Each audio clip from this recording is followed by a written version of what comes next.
మనకి ఈ విషయం ద్వారా 2 విషయాలు తెలుస్తాయండి. ఒకటి ఏంటంటే కుక్కలకి భగవంతుడు ఇచ్చినటువంటి ఒక వరం, ఒక జ్ఞానం ఏమిటంటే అవి సహజంగానే మంచిగా పూజ, యజ్ఞయాగాది క్రతువులు, పితృకర్మలు జరిగే ప్రదేశంలోకి అవి రావు. వాటంతట అవిగా రావు. రాకూడదనేటువంటి, వెళ్ళకూడదనేటువంటి జ్ఞానాన్ని భగవంతుడు వాళ్ళకి ఇచ్చారు. అందుకని అవి ఆ సమీప ప్రదేశంలోకి ఎక్కడికి తిరగవు. ఇంకొకటి, ఇప్పుడు కాలంలో మనం చాలా సరదాగా మనుషుల కన్నా ఎక్కువగా కుక్కల్ని ప్రేమిస్తూ వాటిని ఇంట్లో పెంచుకుంటూ ఉన్నాం కదా. సో వాటిని ఎక్కడ ఉంచాలి అనేది కూడా ఈ విషయం ద్వారానే తెలుసుకోవాలి. వాటికంటూ ఒక సముచిత స్థానం ఇంట్లో ఒక చోట ఉంచటం, ఒక చోటే పెట్టడం, ఎక్కడ పడితే అక్కడ తిరగనీయకూడదని కూడా ఈ సర్మ కథ ద్వారానే మనకు తెలుస్తుంది. ఎక్కడైతే శునకాలు తిరుగుతూ ఉంటాయో అక్కడికి దేవతలు, పితృదేవతలు రారు ఆ ఇంట్లోకి అనేది ఒక శాస్త్ర సమ్మతమైనటువంటి విషయం. ఇంకొకటి, ప్రభువులకి శర్మ ఇస్తున్నటువంటి సందేశం, అకారణంగా అన్యాయంగా ఎవరిని కూడా శిక్షించరాదు. ఒకరిని శిక్షించాలి అంటే దానికంటూ ఒక కారణం ఉండాలి. కారణం లేకుండా అన్యాయంగా శిక్షిస్తే దాని ఫలితం ఆ ప్రభువులు అనుభవించవలసి వస్తుంది అని శర్మ జనమేజయుడికి హెచ్చరికగా ఒక శాపంగా చెప్పి వెళ్ళిపోయింది. ఇది వాస్తవమే కదా. మనం అలాంటి విషయాలు ఎన్నో చూస్తూనే ఉన్నాం. శర్మ చెప్పింది నిజం. తర్వాత జనమేజయుడు ఆ యజ్ఞం పూర్తి చేసుకుని ఆయన హస్తినాపురానికి వెళ్ళాడు. వెళ్ళి ఆయన ఏ పని చేసుకుంటున్నా, ఏ కార్యంలో ఉన్నా, ఏది చేస్తున్నా కూడా శర్మ అన్న మాటలే గుర్తుకు వస్తూ ఉన్నాయి. మీరు చేసిన పని వల్ల మీకు చాలా ప్రమాదాలు సంభవిస్తాయి ఎన్ని హెచ్చరించింది. అది హెచ్చరిక అనుకోవాలా, నాకు ఆమె శాపం ఇచ్చింది అనుకోవాలా? కానీ నేను ఏ పని చేస్తున్నా నాకు అవే గుర్తొస్తూ ఉన్నాయి అనుక్షణం. ఈ ప్రమాదం నుంచి, నాకు రాబోయే ప్రమాదం నుంచి, శర్మ అన్న మాటల యొక్క ప్రభావం నుంచి నన్ను రక్షించేవారు కానీ, దానికి తరుణోపాయం కానీ ఏమైనా ఉన్నదా? ఎవరు చేస్తారు ఈ పని అని పాపం ఆయన చాలా ప్రయత్నాలు చేశారు. ఎవరు రక్షిస్తారు, ఎటువంటి ప్రమాదాలు రాకుండా ముందుగానే గుర్తించి ఆ ప్రమాదాల నుంచి రక్షించే వాళ్ళు ఎవరున్నారు, దాని గురించి కూడా ఆయన చాలా వెతుకుతూ ఉన్నారు. అలా వెతికే క్రమంలో ఆయన ఒకరోజు వేటకు వెళ్ళారు అరణ్యానికి. ఆ అరణ్యంలో వేటకు వెళ్తే ఆయన శృతశ్రేవుడు అనేటువంటి మహర్షి ఆశ్రమానికి వెళ్ళాడు. అక్కడికి వెళ్ళేటప్పటికి ఆ మహర్షి ఆశ్రమంలో ఆయనతో పాటు ఆయన కొడుకు కూడా సోమవస్త్రుడు ఉన్నాడు. ఆయన మహా తపస్శాలి, నిత్యం ఆయన తపస్సులోనే ఉంటాడు. ఆయనకి తపస్సు చేయటం తప్పిస్తే ఇంకొక పని కూడా ఉండదు. ఆ విషయం తెలుసుకుని జనమేజయుడు అడుగుతాడు, మహర్షి, మీ కుమారుణ్ణి పురోహితుడిగా నేను మా రాజ్యానికి తీసుకువెళ్తాను, మీకు అంగీకారమైనా పంపిస్తారా అని అడిగారు. అంటే ఆయన మహర్షి చెప్పారు, జనమేజయ, నా కుమారుడు నా తపశ్శక్తితో పెరిగాడు. నేను తపస్సు చేసుకుంటూ ఉండటం వల్ల నా వీర్యాన్ని ఒక సర్పం తాగింది. ఆ సర్పం గర్భంలో నుంచి నా కుమారుడు పుట్టాడు. ఆయన నా తపశ్శక్తితోనే పెరిగాడు. నన్ను నిత్యం తపస్సు చేసుకుంటూనే ఉంటారు. తపస్సంపన్నుడు, సర్వ విద్యలు తెలుసు, అన్ని శాస్త్రాలు చదువుకున్నాడు. కానీ అతనికి ఒక గుప్త వ్రతం ఉంది.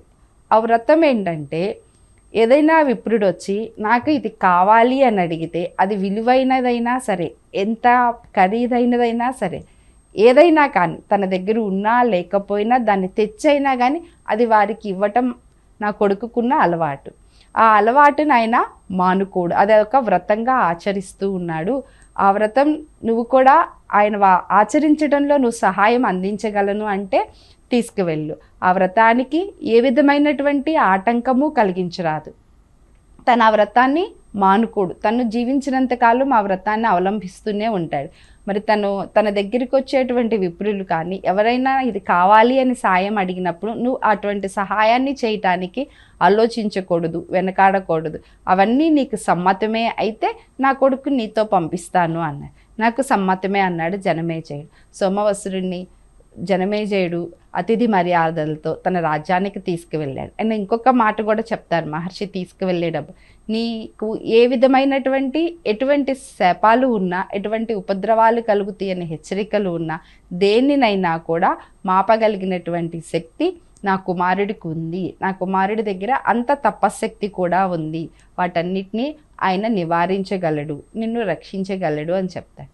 ఇంకా జనమేజయుడు ఆయనను అతిథి మర్యాదలతో హస్తినాపురానికి తీసుకువెళ్ళి తమ తమ్ముళ్ళకి పరిచయం చేసి, ఈయన మీకు గురువుగా ఈయనని తీసుకువచ్చాను, ఈయనకి చేసేటువంటి మంచిగా ఈయనని శుశ్రూష సేవలు చేయండి, మర్యాదలు చేయండి, ఆ గురువు ఏమి నేర్పిస్తే అది నేర్చుకోండి, ఆయన చెప్పిన పనిని కాదనకుండా చేయండి, ఆయన ఏ వస్తువు అడిగినా ఏది అడిగినా లేదు కుదరదు అన్న మాట అనకుండా తక్షణమే కావలసినటువంటి వస్తువులు అందించేటువంటి ఏర్పాట్లు కూడా చేయండి, అనుక్షణం ఆయనని కనిపెట్టుకుని ఉండండి, అలా కనిపెట్టుకుని ఉండవలసిన బాధ్యత మీదే, ఈ గురువుని నేను మీకు అప్పచెప్తున్నాను అని జనమేజయుడు తమ్ముడు ముగ్గురికి అప్పచెప్పారు. అన్న మాట ప్రకారం వాళ్ళు కూడా చక్కగా తమ్ముడు ముగ్గురు ఆ గురువుని మంచిగా సేవ చేస్తూ అనుక్షణం ఆయనకు అందుబాటులో ఉంటూ ఆయన ఏదడిగినా లేదు కాదు అనకుండా ఆయనకు అందిస్తూ ఆయన వ్రతం చెడిపోకుండా వీళ్ళు కూడా ఆయనకి చక్కగా సహాయ సహకారాలు అందిస్తూ గురువుని చక్కగా చూసుకున్నారు. ఈ మాట చెబుతూ ఉగ్రవసుడు ఒక కథ చెప్తారు.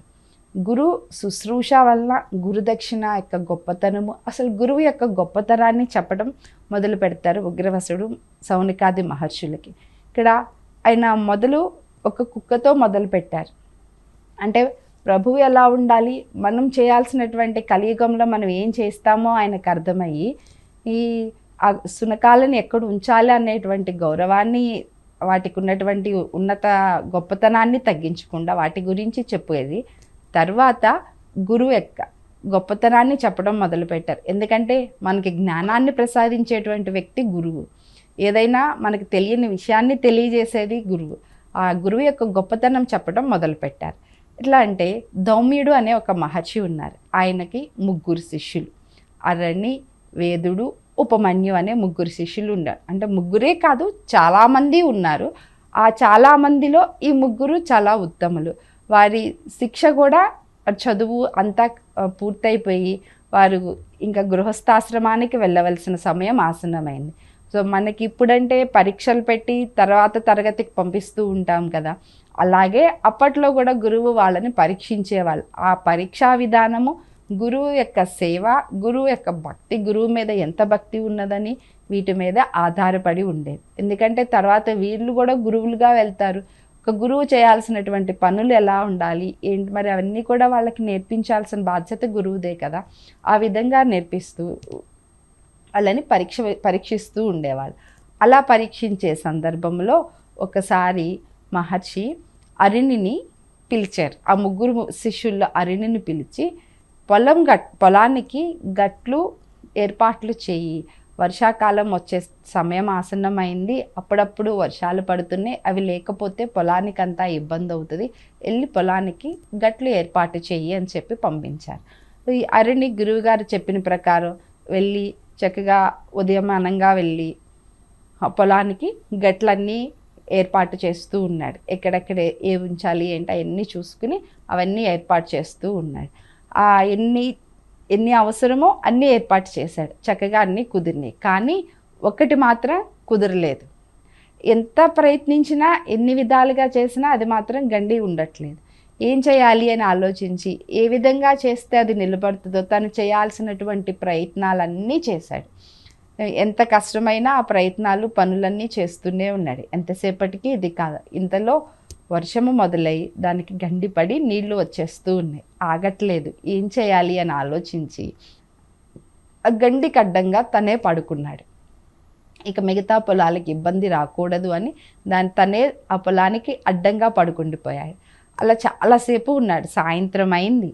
గురుదేవులు ఏంటి ఇంకా రాలేదు, ధౌమ్యుడు ఆలోచించారనమాట. శిష్యుడు రావాలి కదా అరణి, పొలానికి వెళ్ళారు ఉదయం అనగా, ఇంత మట్టికి రాలేదు, ఎక్కడికి వెళ్ళాడు ఏమయ్యాడని శిష్యుని అడిగితే రాలేదండి అని చెప్పారు.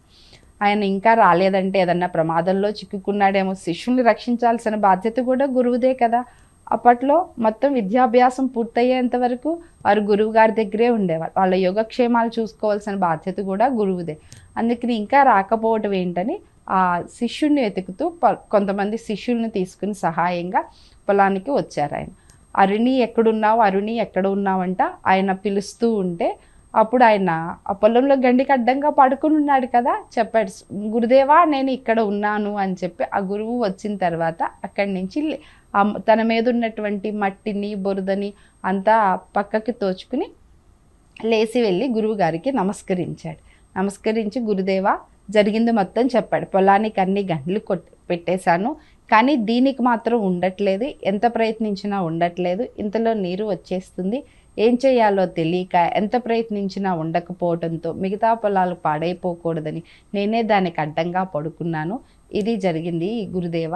ఇంకా నేను మీకు ఏ విధంగా సహాయం చేయాలి, ఏం పనులు చేయాలి నాకు ఆజ్ఞాపించండి, మీ గురుసేవ చేసుకునేటువంటి అవకాశాన్ని నాకు కల్పించండి అనేసి శిష్యుడు అడిగాడు. ఆయన గురుభక్తికి ఆయన గురు సేవకి సంతోషించి, నువ్వు మట్టిలో నుంచి పైకి లేచి వచ్చావు కదా, ఇక్కడి నుంచి నీ పేరు ఉదంకుడు అని పేరుతో ప్రఖ్యాతి చెందుతావు, నీకు అన్ని శాస్త్రాలు నేర్చుకున్నావు, అన్ని విద్యలు నేర్చుకున్నావు, ఇక్కడి నుంచి గృహస్థాశ్రమంలోకి ప్రవేశించి నువ్వు అని చెప్పేసి ఆయనను ఆశీర్వదించి నీ స్వక్షేత్రానికి వెళ్ళు అని పంపించారనమాట.